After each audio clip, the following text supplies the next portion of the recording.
আজ সকাল ৮টায় শ্যামবাজার মোড়ের চিত্র ছিল অন্য দিনের থেকে বেশ আলাদা। সাধারণত এই সময় শ্যামবাজার মোড়ে যানবাহনের ভিড় থাকে, কিন্তু আজ বাস ও ছোট গাড়ির সংখ্যা ছিল কম। যে কয়েকটি বাস শ্যামবাজার থেকে ধর্মতলার উদ্দেশ্যে বিভিন্ন রুট দিয়ে যাচ্ছিল, সেগুলির অধিকাংশই ছিল ফাঁকা। শহরতলির গাড়িগুলিতেও যাত্রী সংখ্যা ছিল নগণ্য। বিজেপি কর্মীরা বন্ধ সমর্থন করে শ্যামবাজার মোড়ে অবরোধ শুরু করেন। পুলিশ দ্রুত ঘটনাস্থলে পৌঁছে কয়েকজন বিজেপি কর্মীকে আটক করে। শ্যামবাজার মোড়ে একজন ডিসির নেতৃত্বে বেশ কিছু পুলিশ বাহিনী মোতায়েন করা হয়েছিল, যাতে কোনো অপ্রীতিকর ঘটনা এড়ানো যায়। সকাল 11টার দিকে শ্যামবাজার মেট্রো স্টেশনের সামনে বিজেপি কার্যকর্তাদের গ্রেপ্তার করে পুলিশ। পুলিশের এই তৎপরতায় পরিস্থিতি কিছুটা নিয়ন্ত্রণে আসে।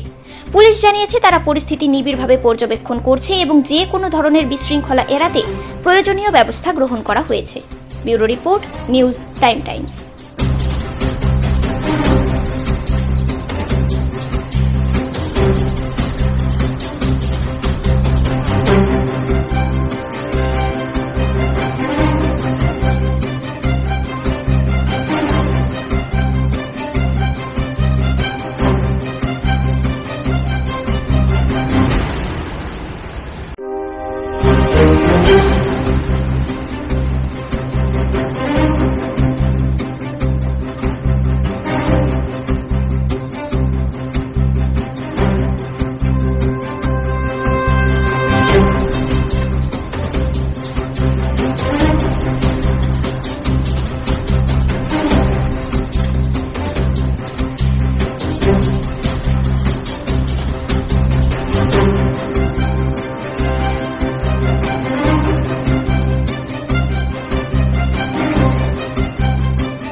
আপনারা বারবার ভুল করছেন, করবেন না।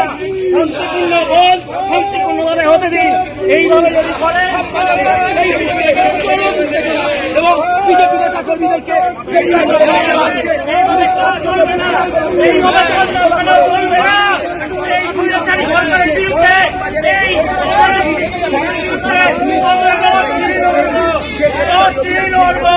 এইভাবে যায়নি, যাবে না।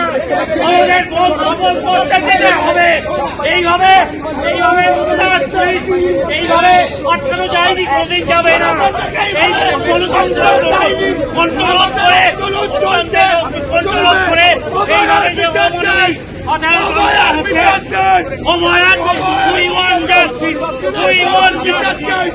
অবয়ার বিচার চাই। আবার একেবারে সামনে রেখে বিজেপি বন্ধের সমর্থনে